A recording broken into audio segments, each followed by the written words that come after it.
All right, I'm Art Fein. It's Art Fein's Poker Party coming to you from Hollywood.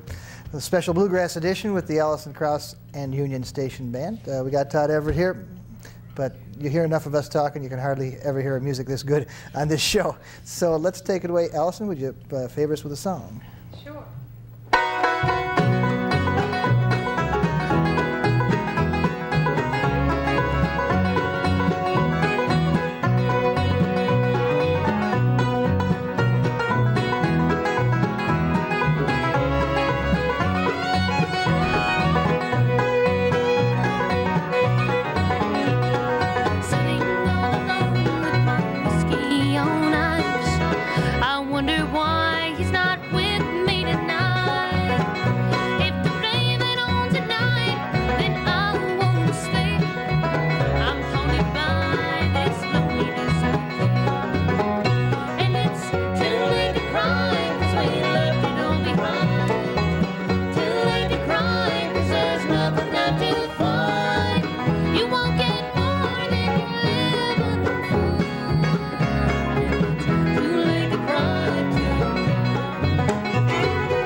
Unbelievable. Alison Krauss and Union Station, round of recording artists, here for the first time, of course, on Art Fein's Poker Party.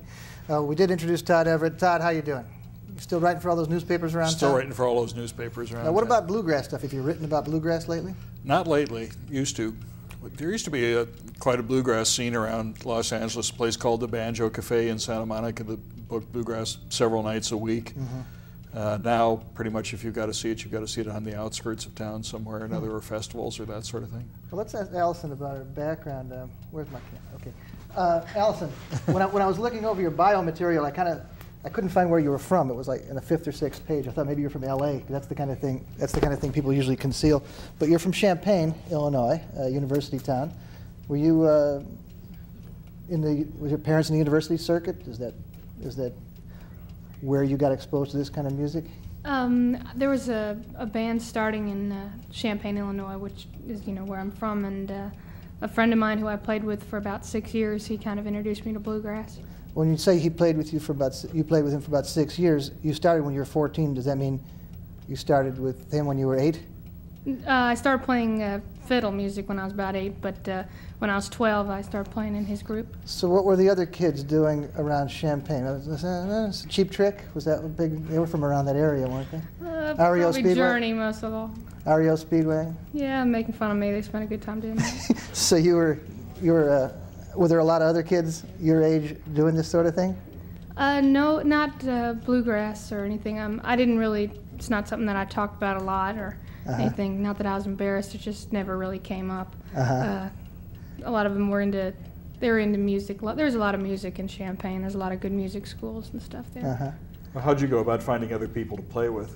That band I was in. We traveled a bunch to go hear other people play. So that was a pre-existing band that you joined? And he was starting it at the time, and I joined it. Great. And Rounder had your first record when you were 14? Yeah, we recorded it when I was 14, came out about a year later. Were you already, did you just submit a tape to them, or was there some commotion about you on the bluegrass circuit already? I played with another band out of Indianapolis, Indiana for a while, and they had sent a demo tape into a couple different record companies, and Rounder called back and asked if they could have a demo tape of me doing some stuff. So it was pretty much submitted a tape. I mean, that's... Well, I didn't really know they did until later, so, but I was glad they did. Oh, we're glad they did too. We could talk, but let's play and we'll talk some more afterwards. Got another song? Yeah, we've got one written by a friend of ours named Dan Tominski that Tim Stafford, our guitar player, is going to sing for. It's one called Another Day, Another Dollar.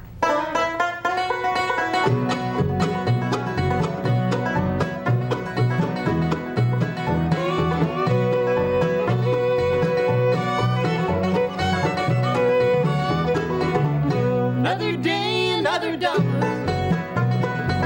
That's what I'm working for today. Another day, another dollar. Sure can't buy my blues away. I'm just trying to make a living, working jobs that I enjoy. But it ain't easy finding something for this lonesome-hearted boy. Another day, another dollar. That's what I'm working for today. Another day, another dollar. Sure can't buy my blues away.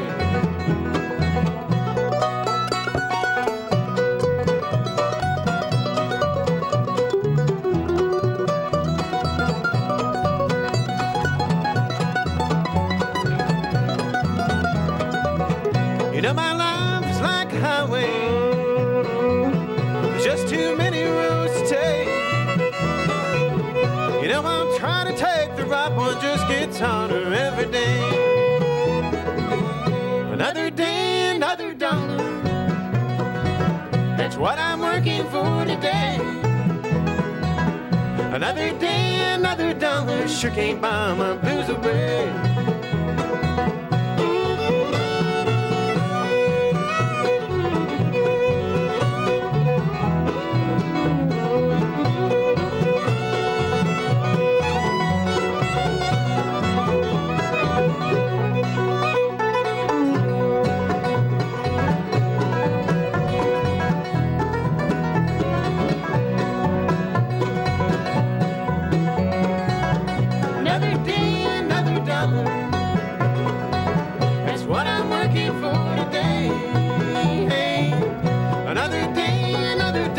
Sure can't buy my blues away.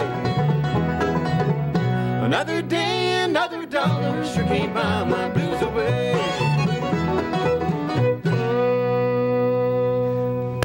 Unbelievable. Alison Krauss Band. That was Tim Stafford. Tim, I really like Spiders and Snakes too. That was a good song. That's Jim. Oh, it's Jim Stafford. Oh, heck.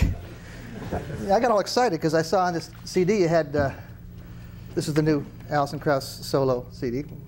It's got Nelson Mandrell. He just got released from prison recently. Yeah. I know. And, glad to see. I'm making a lot of bad jokes. I have a standard question. Let's introduce the band members left to right, if we could, if the camera can catch them. On the left side, one formerly playing the banjo, just to confuse us, we have Alison Brown. Alison, welcome to the show. Who got a mandolin? Sorry, I have to look it up because I got Adam's first name, but that's all. Adam Steffey. Adam Steffey on mandolin. Tim Stafford on guitar. Barry Bales on bass, and of course Alison Krauss. Actually, you guys, I got a standard first question. It's mostly for rock bands, but I'll ask you anyways. Alison, what's the first record you ever bought? You got to get to the mic.